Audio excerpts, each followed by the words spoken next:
Hi everyone, welcome back to the Get a Brew channel. So I'm joined today by Cian Saunders, who's our in-house graphic designer here, and he's come up with a list of questions that we're regularly getting asked. What's this?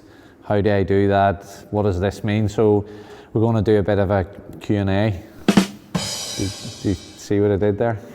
Q&A, and we're doing a Q&A. Anyway, right. Like with all industries, there's loads of jargon that you're going to come across. So we're just going to cover some of the jargon points to help clear things up for you, so you have an understanding of what these brewing jargon terms mean. Right, first one on the list, bottle conditioning.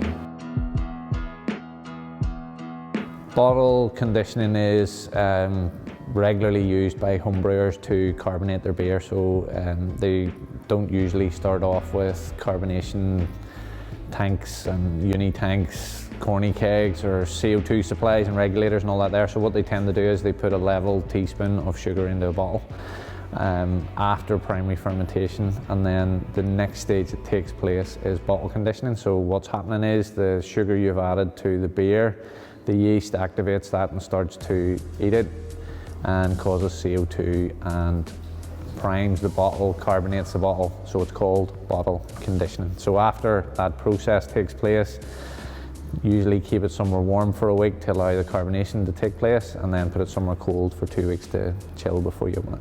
All right, next one on the list we've got is final gravity. Gravity is referred to in brewing terms as starting or original, so that's what you'd start with. So starting gravity, original gravity is the reading that you take before you add the yeast.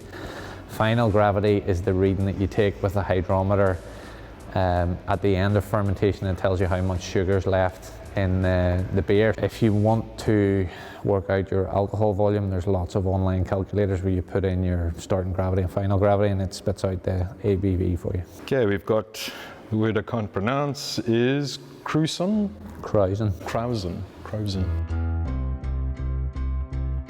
Krausen is usually a very good sign of an active fermentation. So if you're fermenting at home and you've got your batch of beer and your fermenter and you see like a thick, creamy top on top of the beer, that's usually yeast activity. It's a yeast krausen. It's protecting the wort below it and a sign of active fermentation.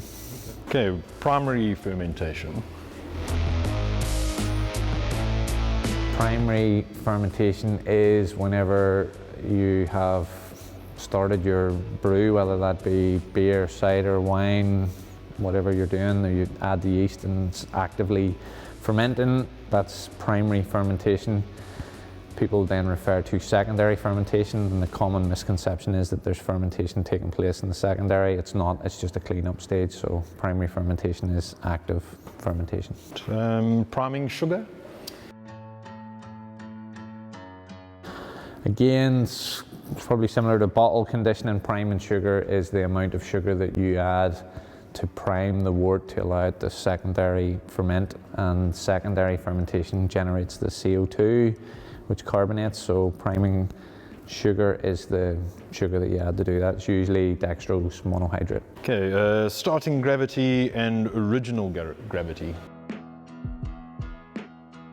Starting gravity is you take a sample off your wort, whether that be beer or, if you're brewing wine at home, you take a sample before you add the yeast. You take the sample because the yeast can disrupt the reading, and that's your starting gravity. It's the amount of sugar that's in the wort or wine or must, whatever you're brewing, and allows you to measure that so that you can tell that active fermentation is taking place. So you keep taking hydrometer readings, keep checking the gravity.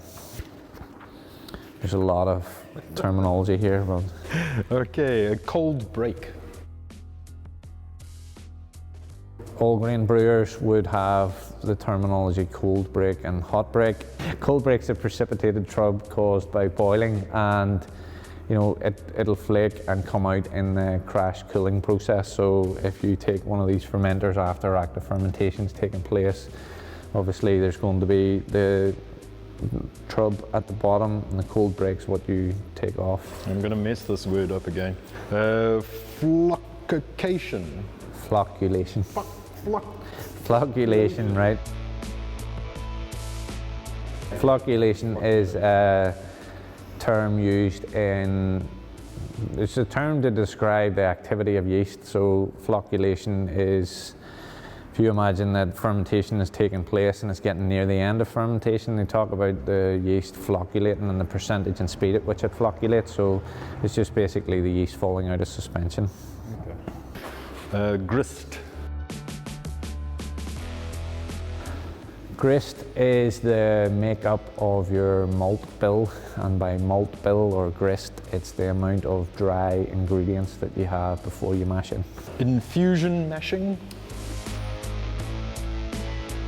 A continental or European brewing would have multi-step mashing, where they step mash at multiple temperatures. Highly modified malt, like British malts, would be like they're the best malts there is in the world. So we would tend to use British malts in our own brewery, and we would do a single infusion mash. So it just means, infusion mashing means that you infuse your grist, your malt bill, in water that's at a certain temperature. So it's single infusion mashing. So say you're making an IPA, you do it at 67 degrees, you do it for 60 minutes, so single infusion at that temperature for that set period of time, if that makes sense. Yeah, that helped me. Yeah. It didn't help me at all, actually. No. So look, you can see we're collecting these jargon terms in a few sheets here to feature this in future videos or whatever. But if you have any terms that you want clarified, just chuck them into the comments and we'll do our best to get back to you as quick as we can. So thanks so much for watching today, and until next time, happy brewing. Yeah, do you have to?